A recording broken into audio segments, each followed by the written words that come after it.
오늘 레위기 25장 9절 보실까요? 일곱째 달 열흘날은 속죄일이니 너는 뿔나팔 소리를 내되 전국에서 뿔나팔을 크게 불지며 그랬는데, 이 말씀을 근거로 희년의 나팔을 불어라, 이런 제목으로 하나님 말씀을 선포하고 함께 이 시간 은혜 받고자 합니다. 제목을 한번 따라서 보겠습니다. 희년의 나팔을 불어라. 무슨 나팔을 불어요? 희년의 나팔을 불라고 했습니다. 오는 목요일 8월 15일은 우리 민족이 일본 제국주의의 식민지 압제에서 해방된 광복절이지요. 1910년 8월 22일 대한제국의 내각 총리 되신 매국노 이완용과 일제 통감 자작 데라우치 마사타케, 이 두 인간이 소위 한일 병합 조약에 서명함으로 사실상 우리 대한제국의 국권은 상실되고, 일본은 단순히 대한제국을 초센이라고 비하해서 불렀던 것입니다. 그로부터 일주일 후에 이제 왕이 반포함으로 그야말로 이 법이 시행되게 됐는데요. 그 후 우리 민족은 정확하게 말한다면 35년간 일제 비참한 종살이 하다가 하나님의 특별하신 은혜로 지금부터 74년 전인 1945년 8월 15일에 그 꿈에도 그린 해방을 맞아 자유를 되찾게 됐습니다.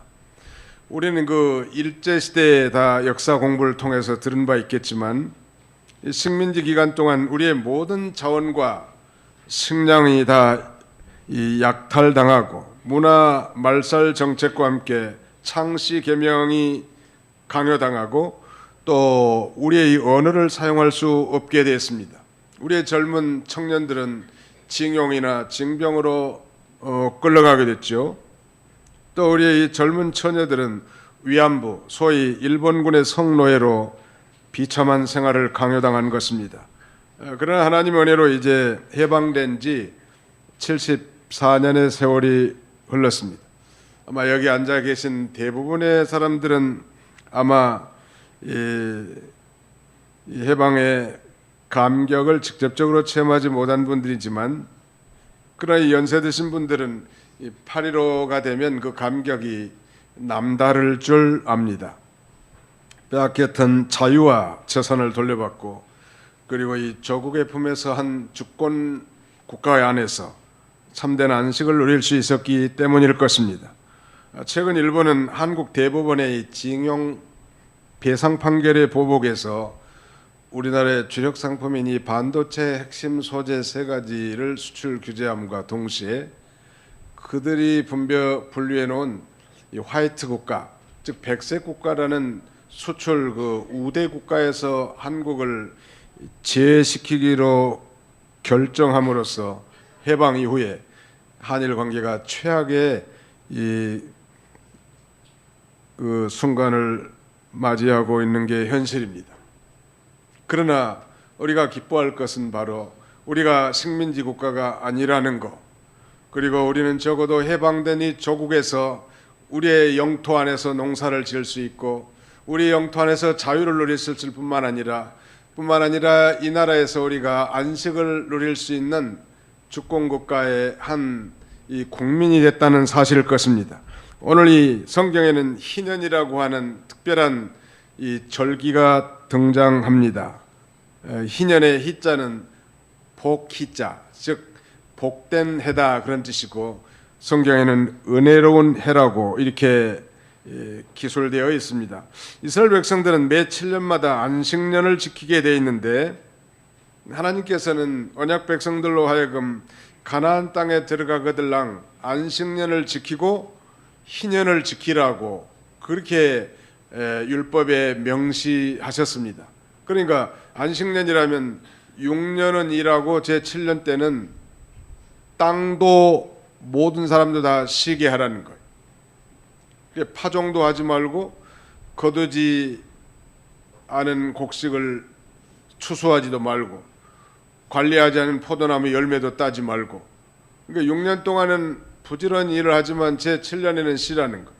그런데 그 희년이라고 하는 것은 바로 이 안식년이 7번 지난 다음 해를 희년이라고 합니다. 50년이죠. 우리 도봉교회가 내년이면 50주년을 맞는데 우리가 신앙생활하면서 우리가 섬기는 처치 멤버로서 그 교회가 50주년을 맞는 이 역사적인 순간에 참여한다는 건 쉬운 일이 아니에요. 우리가 참 대단한 자부심을 가져도 돼요. 저도 지금 여러 교회를 다녔습니다만 한 번도 50주년 기념되는 그런 교회 다닌 적이 없었던 것 같아요. 그런 역사도 없었고. 여러분들은 충분히 자부심을 가져도 좋을 것 같아요. 아무튼 50이라는 숫자가 참 은혜로운 숫자인데요. 그런데 이 희년은 안식년이 7번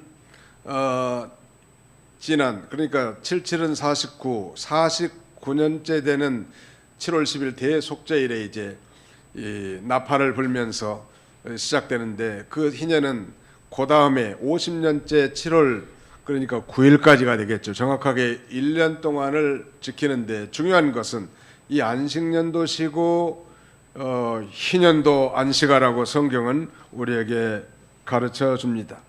이 해에는, 즉 50년 된 해에는 종도 풀어주고 빚도 탕감해주고 그 다음에 전지, 즉 토지도 잡힌 것도 돌려보내는 그런 은혜로운 해로 정해진 율법의 제도입니다. 이 희년이라고 해당하는, 즉 희년에 해당하는 히브리어 말은 요벨이라고 하는데, 이 말의 뜻은 수양의 뿔입니다. 그러므로 대속죄일에 수양의 뿔로 만든 긴 구불구불한 나팔을 불어서 아주 베이스로 길게 나팔을 불면서 희년의 도래를 선포했던 것입니다. 희년 벽두에 울려 퍼지는 이 나팔 소리는 마치 여호와 하나님께서 과거에 십계명을 수행하기 위해서 저 시내산에 강림했었을 때 천둥과 번개가 함께 울려 퍼졌던 큰 나팔 소리와도 같이 백성들에게 하나님의 은혜로운 현존을 알리고 자유를 공포하며 기업이 회복됨을 선언하고 땅과 함께 안식이 준수되는 은총의 나팔 소리였습니다. 희년 벽두에 이 나팔을 크게 불라고 했는데, 희년 벽두에 부는 이 나팔의 의미는 무엇일까요? 자, 오늘 우리 주보 순서지 가운데쯤 보면 오늘의 말씀 요약에 3가지를 기록해 놨습니다. 희년 벽두에 수양의 뿔로 만든 나팔을 크게 부는 목적이 무엇인가? 한번 따라서 합시다. 자유를 공포할 것, 자기의 소유지로 돌아갈 것, 사람과 땅을 안식하게 할 것. 희년이 시작되는 이 대속죄일의 이 순양의 뿔로 만든 이 나팔 소리를 크게 붐과 동시에 이 희년이 시작되는데, 이때는 모든 종되었던 자가 다 돌아오는 자유를 공포하고 잃어버렸던 재산과 토지가 다시 돌아오는, 이 말하자면 기업이 회복되고, 그 다음에는 땅과 함께 모든 사람들이 안식을 누리도록 외치는 그런 나팔 소리였던 것입니다. 좀 구체적으로 살펴본다면 이 희년의 나팔은 그러니까 첫 번째 자유공포의 나팔이라고 할 수 있겠죠. The trumpet of proclamation of the liberty, 자유의 공포에 대한 나팔, 그것이 바로 희년의 나팔이. 그러니까 희년이 되면 종으로 팔려갔다가도 다시 자동으로 돌아오게 되는 거예요. 얼마나 가난해가지고 남의 집 종으로 간 거예요. 그래서 중간에 돈이 생기면 주인에게 돈을 주고 다시 자유인이 될 수 있고, 또 다른 사람 혹시 기업 물을 자, 고엘 제도가 있었는데 소위 킨스맨 리드머라고 하는 기업 물을 자가 대신 물러줄 수도 있고, 그 다음에는 이것도 저것도 아니면 이제 50년 되면 자동으로 자유인으로 돌아오는 거예요. 이게 얼마나 좋은 제도죠. 아주 은혜로운 제도란 말. 거기 10절 상반절에 보시면요, 너희는 50년째 해를 거룩하게 하여 그 땅에 있는 모든 주민을 위하여 자유를 공포하라 그랬습니다. 소위 자유 공포의 나팔을 크게 불어대라는 것인데, 이스라엘 백성은 이 동족이 가난하게 되어 종으로 팔려간 경우에도 종같이 엄하게 부리거나 하지 말고 취급하지 말고 품꾼이나 이 동거인과 같이 대우해 주라고 성경은 증거합니다. 그들이 가난하게 돼서 종으로 팔려간 경우에라도 말씀드린 대로 다시 물을 능력이 있으면 속량해낼 수가 있고, 또 고엘이 있으면, 기업을 물을 자가 있으면 대신 속량해 주기도 하고, 그 다음에는 이것도 저것도 아닐 된 경우는 50년째는 자동으로 자유인이 되는 것입니다.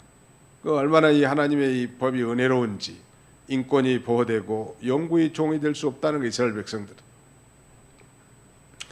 뿐만 아니라 이스라엘 족속 중 우구하는 이방인이 이스라엘 백성들을 종으로 샀을 경우에도 엄하게 부리지 못하게 하고, 또 희년이 되면 해방시켜 주게 하고, 그 전이라도 그 주인에게 값을 내고 속량해낼 수 있게 했습니다. 이와 같은 이 희년은 복된 해고 하나님 은혜로 종들이 자유를 얻는 주님의 은혜의 해라고 말씀드릴 수 있습니다. 이 중요한 것은 예수님께서 이제 공생의 초기에 고향 나사렛의 회당에서 그 회당장이 그날 정해진 성경 본문 이사야 61장 1절로 2절 말씀의 두루마리를 예수님에게 건넸고, 예수님이 그것을 읽고 해석해 줍니다. 그 내용이 이제 누가복음에 기록되어 있는데요. 신약 성경 한번 찾아봅시다. 누가복음 4장 18절로 19절입니다. 누가복음 제4장 18절로 19절을 찾아서 같이 한번 읽어보겠습니다.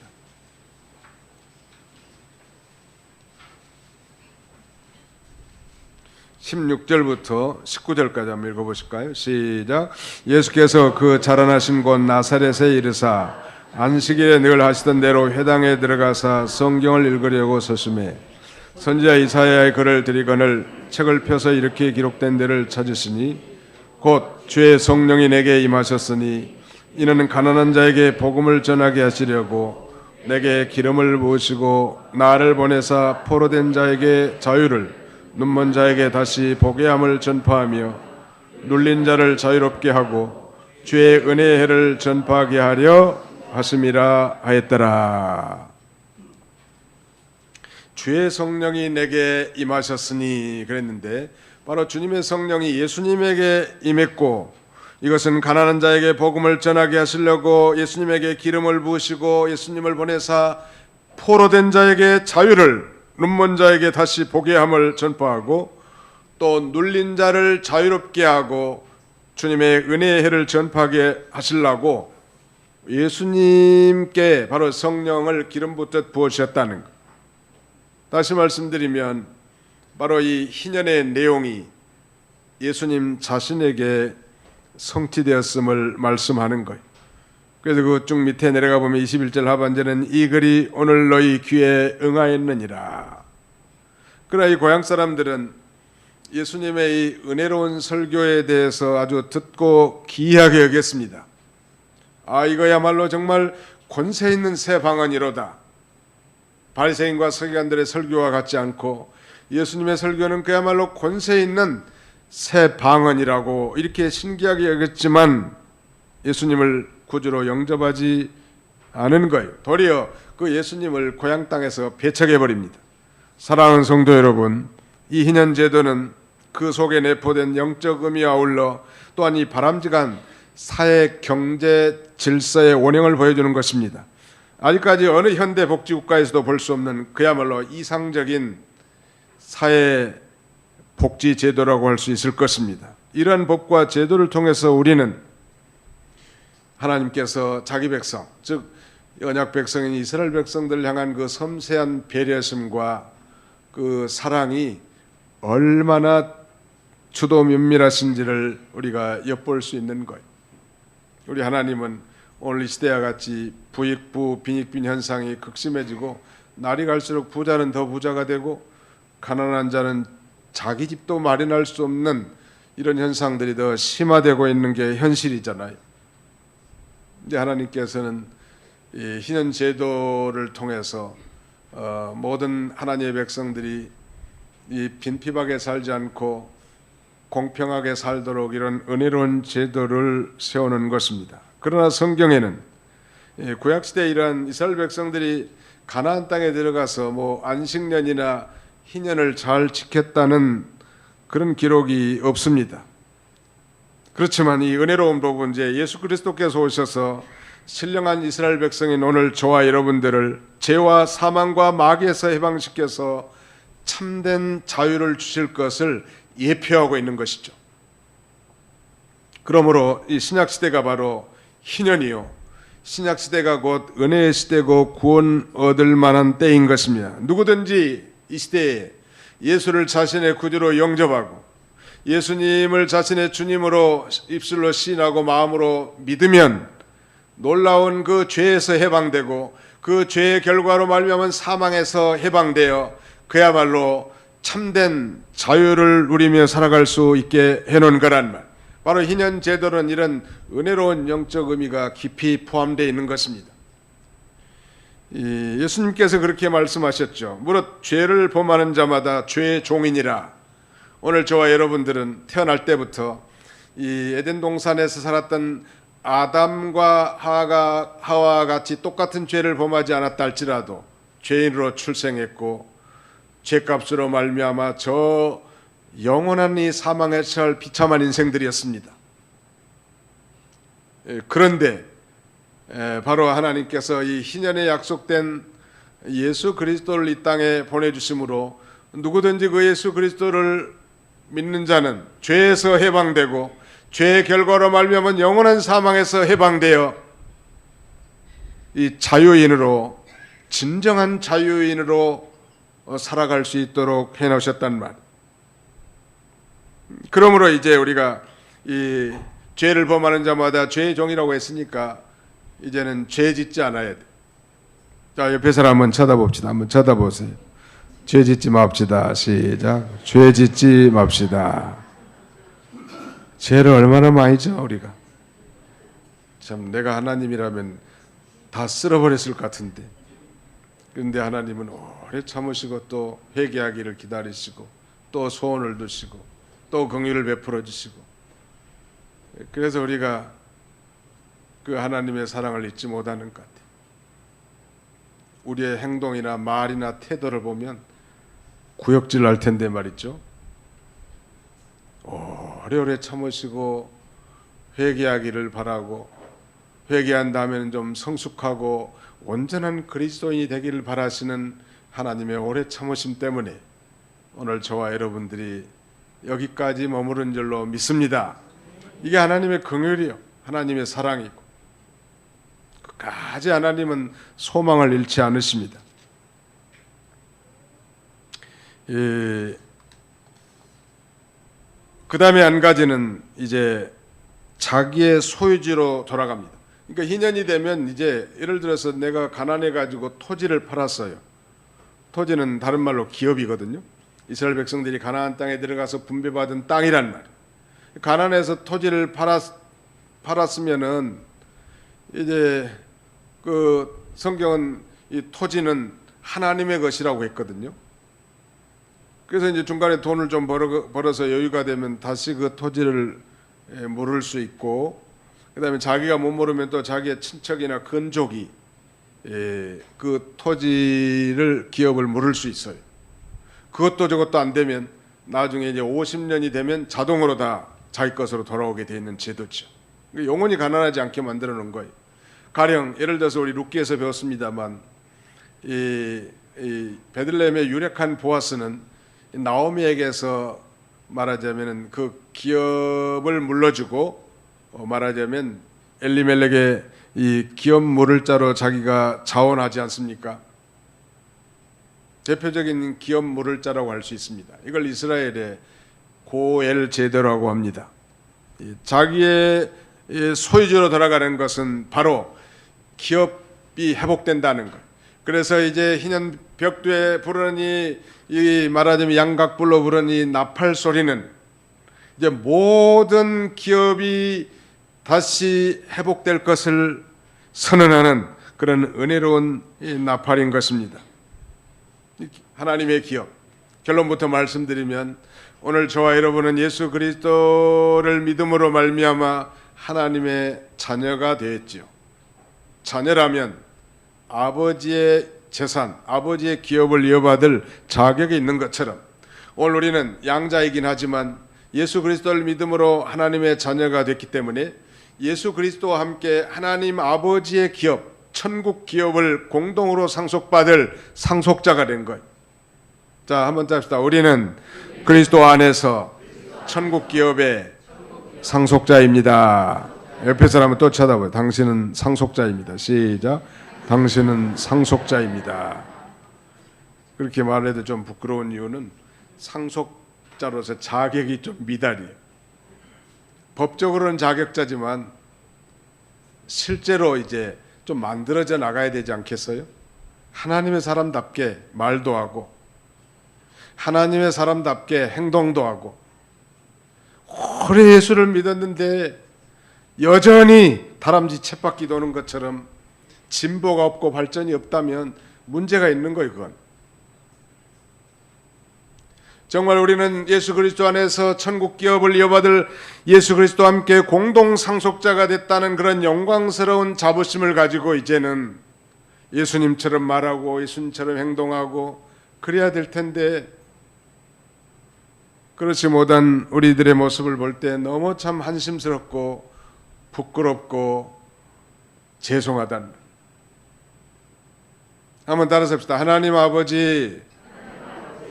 목소리가 너무 시원찮아요. 하나님 아버지. 아버지 잘 못 부르는 사람은 수상하다고 그랬죠. DNA를 검사해야 돼, 이 사람들은. 다시 한번. 하나님 아버지. 죄송합니다. 죄송하다. 아버지 앞에 죄송한 존재들이. 그래도 하나님은 버리지 아니하시고 끊임없는 관심과 책망과 징계와 훈련을 통해서 우리를 상속받을 자격자로 날마다 우리를 만들어 나가시는 거 참 감사할 뿐이죠. 이 세상에서 이 대기업의 총수의 아들로 태어나서 아버지의 기업을 이어받을 상속자가 된 것도 대단한 일이지만 우리는 창세로부터 예비하신 하늘의 신령한 기업을 이어받을 하늘 기업의 상속자가 된 것은 자부심을 가질 만하다. 땅의 것만 생각하고 땅의 것만 기리는 사람, 구하는 사람은 이런 기쁨이 없어요. 정말 하늘의 것이 하늘의 기업의 상속자가 됐다면 우리가 기뻐할 수 있다는 이 구약 시대의 이 기업이라는 히브리 말은 나할레라고 하는데요. 그 의미는 재산과 소유물, 토지나 분배받은 땅을 가리킵니다. 심지어는 이제 포로 잡혀간 이후에 이스라엘 백성들은 여호와 하나님이 우리의 기업이라고 그렇게 노래하기도 합니다.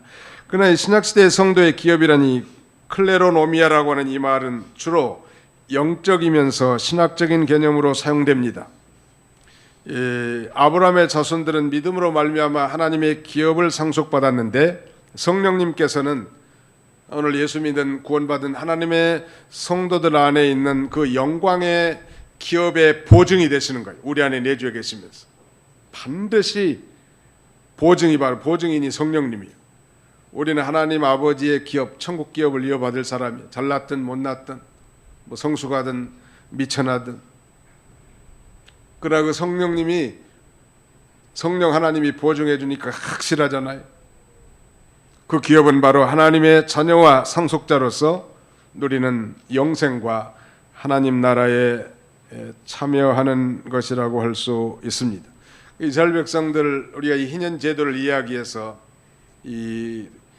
말하자면 토지에 대한 이해를 우리가 좀 해야 되겠는데 이스라엘 백성들이 이 기업을 소유한다는 것은 하나님께서 이 땅, 토지는 영원히 자기의 것이라고 하나님의 것이라고 선언했기 때문에 이스라엘 백성들이 내가 토지를 가지고 있다는 건 엄밀하게 말하면 토지의 경작권만 가지고 있는 것입니다. 50년간 벌 수 있는 경작권이 있다면 한 10년 벌다가 가난해 가지고 그 토지를 팔아먹었단 말이에요. 그러면 그 산 사람은 뭘 보고 사냐면은 나머지 40년간을 경작할 수 있는 경작권을 사는 것이 되고요. 또 내가 돈이 좀 생겨서 팔았던 걸 다시 물을 수 있는데 그러면은 그분이 또 뭐 한 5년 농사 지었다고 하면 나머지 35년간의 경작권을 내가 가져오는 거예요.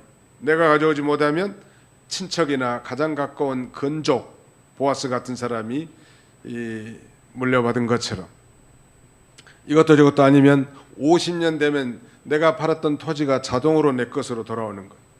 이거 얼마나 좋은 제도죠.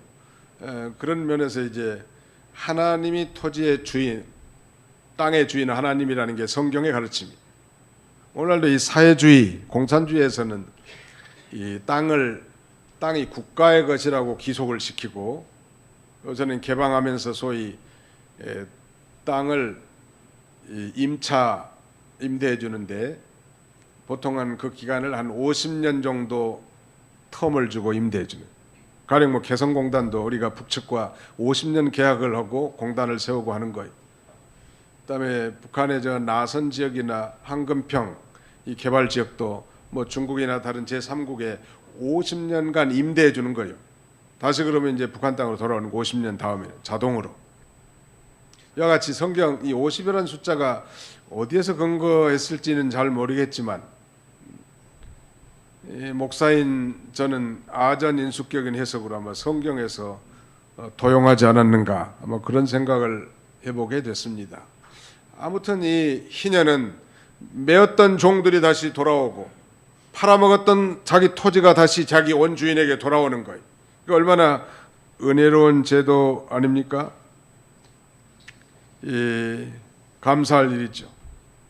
오늘 우리는 이 아담의 범죄로 말미암아 하나님이 주신 그 기업을 다 잃어버렸던 자고 하나님 형상을 다 상실해버렸던 자이고 영과 육이 다 죽은 사망의 종노릇한 그런 인생이었지만, 예수 그리스도를 믿는 순간 우리가 잘 알든 그렇지 못하든 우리는 이제 하나님의 기업의 상속자가 됐고, 이제는 예수님을 닮아가는 그리스도인으로서 이 성숙한 상속자로 자라나는 그런 과정에 있는 것입니다.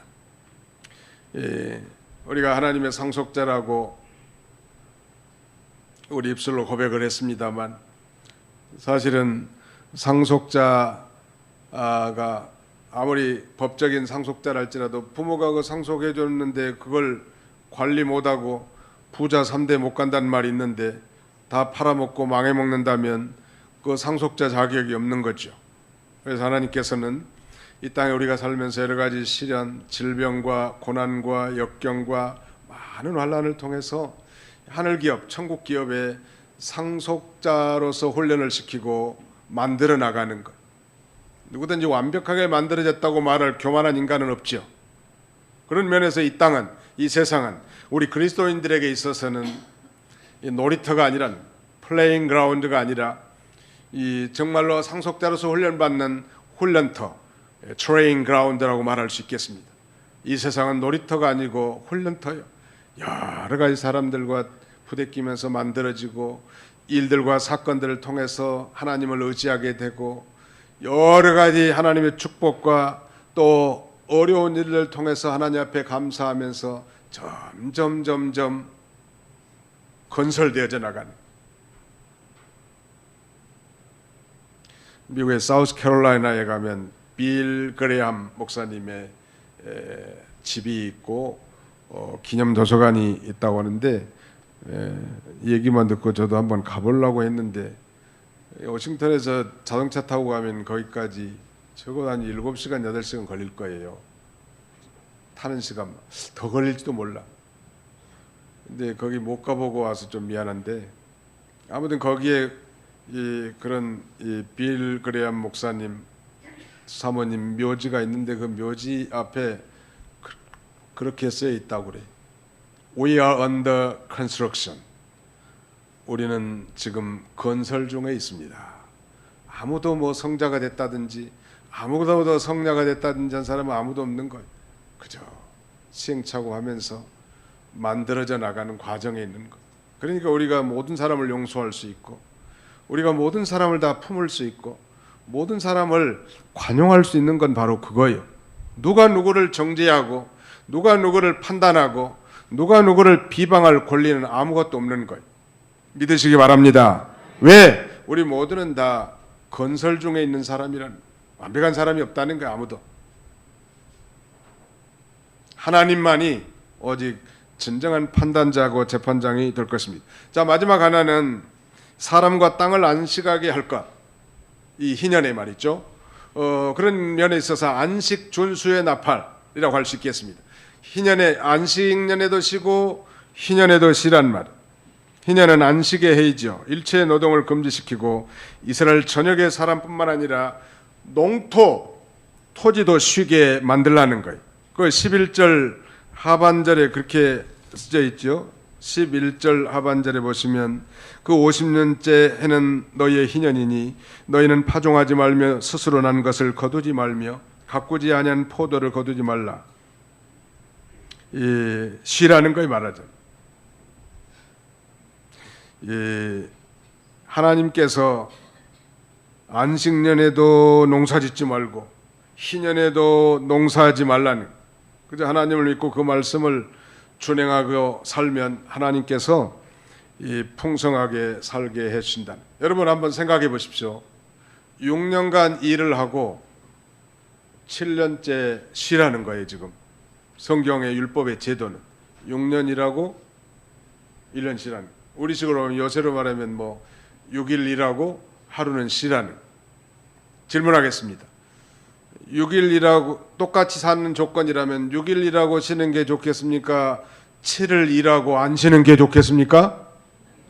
물어보나 마나 6일 일하고 쉬는 게 낫죠. 6일 일하고도 살 수 있다면 6일 일하는 건데 하나님이 그렇게 하라는 거예요.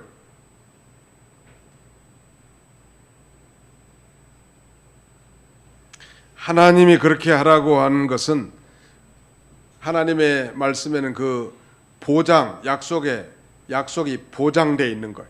내가 살게 해줄 테니까 6일만 일하고 7일날은 일하지 말라는 거예요.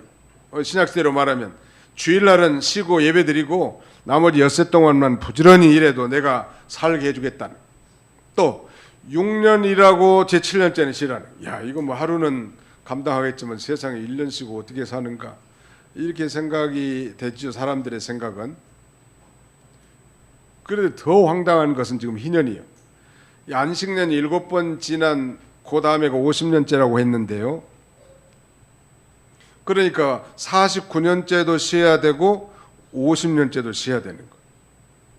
그러니까 그 해에는 말하자면 5년을 일하고 2년을 쉬어버려야 되는 거예요. 아니 6년을 맞아요. 5년 일하고 2년을 쉬어버리는 그런 거죠. 그러면 살아갈 수 있을까요? 자, 성경은 뭐라고 대답하는지 같이 한번 읽어봅시다. 성경을 같이 읽어봅시다. 20절로 22절까지. 레위기 25장 20절로 22절 같이 읽습니다. 시작. 만일 너희가 말하기를 우리가 만일 7째 해에 심지도 못하고 소출을 거두지도 못하면 우리가 무엇을 먹으리요 하겠으나 내가 명령하여 6째 해에 내 복을 너희에게 주어 그 소출이 3년 동안 쓰기에 족하게 하리라. 너희가 8째 해에는 파종하려니와 묵은 소출을 먹을 것이며 9째 해에 그 땅에 소출이 들어오기까지 너희는 묵은 것을 먹으리라. 그러니까 이 49년도 쉬어야 되고 50년도 하나님이 쉬라고 했기 때문에 48년째 농사를 지면 3년 먹고도 남게 묵은 곡식을 먹을 만큼 하나님이 풍성한 소출을 내게 해주시겠다는 것. 이건 하나님의 말씀이에요. 하나님이 명령하면 다 들어요. 땅아, 명령 내리는 거예요. 바다야, 여러분이 베드로의 소명장, 베드로가 소명받을 때 이 특별히 주가 그리스도라는 걸 깨달아 한 것은 갈릴리 바다였죠. 밤새 한 마리의 고기도 잡지 못하니 베드로에게 깊은 데로 가서 그물을 던지라 라고 하는 주님의 명령을 의지해서 그대로 던졌더니 하나님께서 이 바다도 명령하시고 물고기에도 명령하셔서 깊은 데로 그물을 던지니 베드로의 이 그물에 가득 차도록, 2배가 가득 차도록 배가 가라앉을 정도로 순종하는 그들에게 축복하신 하나님. 땅도 마찬가지. 이렇게 명령했을 것 같아요. 하나님께서. 땅아, 예 하나님, 내년에는 무슨 해냐? 예, 안식년입니다. 그러면 쉬어야 되겠지? 예, 쉬어야 되죠. 그 다음에는 무슨 해냐? 예, 그 다음에는 희년입니다. 그러면 또한 몇 년을 쉬어야 되느냐? 예, 2년을 쉬어야 됩니다. 그러면 금년에 48년 된 해에 2년이 아니라 3년 먹을 곡식을 내거라. 그러니까 땅이 뭐라고 그렇게 했어요? 예, 알겠습니다. 아멘. 땅이 명령을 순종해서 48년째 농사를 지었더니 3년 먹고도 남게 해놨더라는 거예요. 여러분이 자연 모든 만물은 다 하나님의 명령에 복종합니다. 저 흉년 들었을 때 이 그리스나가에 숨겨있는 참선지자 엘리야를 먹이기 위해서 하나님께서는 까마귀에게 명령해서 떡과 고기를 물어다 주기도 하셨죠. 땅도 순종하고 바다도 순종하고 물고기도 순종하고 새들도 순종하고 정말 믿음으로 살면 하나님이 다 살게 하는 거예요. 근데 그걸 못 믿고 상관이 두렵고 자기의 위치가 불안하고 그러니까 다 양보하고 오늘날도 주일 안 지키고 이렇게 참 비굴한 인생을 살지 말고 죽으면 죽으리다 하고 믿음을 써서 나가면 하나님께서 반드시 살게 하신다. 믿으시기 바랍니다. 그게 신앙 아니요? 그게 바로 이 하나님을 향한 우리의 믿음의 자세고 태도지요. 믿는다고 하면서도 뭐 똑같이 세상 사람처럼 셈하고 뭐 그런다는 건 너무 어리석은 거예요. 하나님의 전능하심을 믿고 순종하면 하나님이 채워주신다는 거예요. 죄로 인해서 하나님을 떠난 인생은 그야말로 수고하고 무거운 짐진 자들의 상태와 같지요. 그러므로 희년의 주인공 되시는 예수님께 나와야 합니다.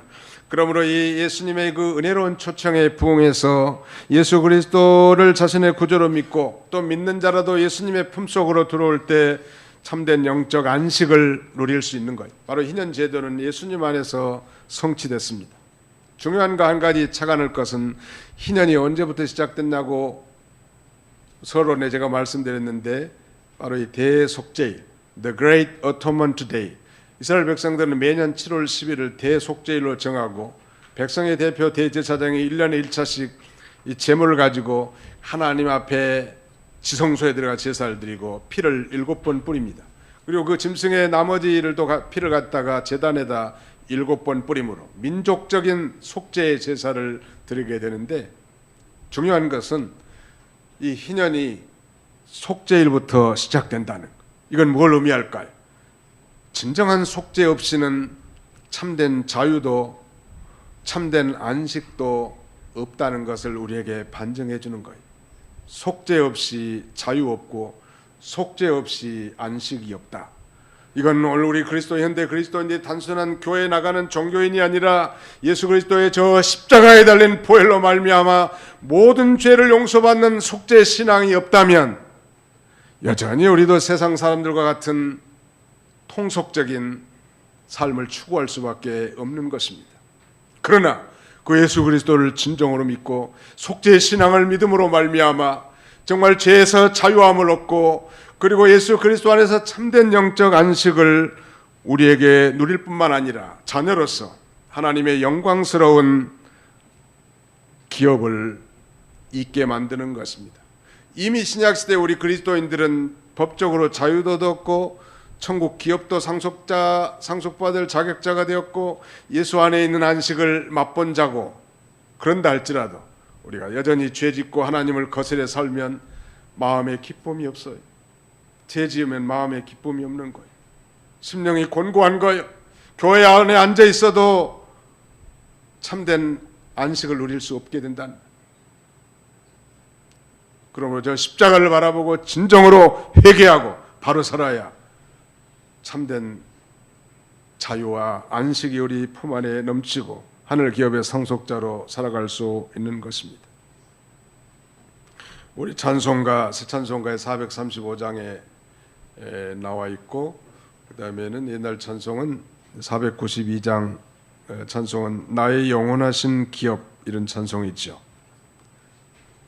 이 찬송의 작시자는 두 눈이 맹인인 환희 크로스비라고 하는 여인인데, 두 눈을 보지 못하는 가장 불행한 처지에 있는 이 사람이지만, 그녀는 이 할머니로부터 하나님을 알게 됐고요. 또 성경 얘기를 들어가면서 그 안에 담긴 진리를 깨달아 하나님의 사랑 안에 거하면서 육체적으로는 정말 불행한 그런 삶이었지만 신앙적으로는, 영적으로는 가장 행복하게 살았던 여인이지요.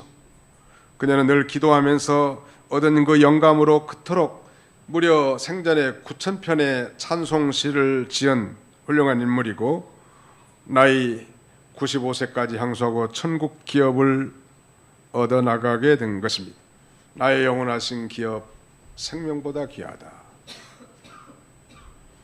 이 찬송의 언어적 이 내용을 살펴보니까, 나의 영원하신 기업이신 주여, 내겐 친구나 생명보다 당신이 귀합니다. 나의 순례 여정 가는 동안 구세주여 주와 동행하게 하소서. 이 기업이란 조상으로부터 물려받은 재산, 주로 토지를 말한다고 했는데, 이스라엘 사람들이 나라를 잃고 난 다음부터는 그 영적인 뜻이 하나님이 자신들의 기업이라고 생각하게 된 것입니다.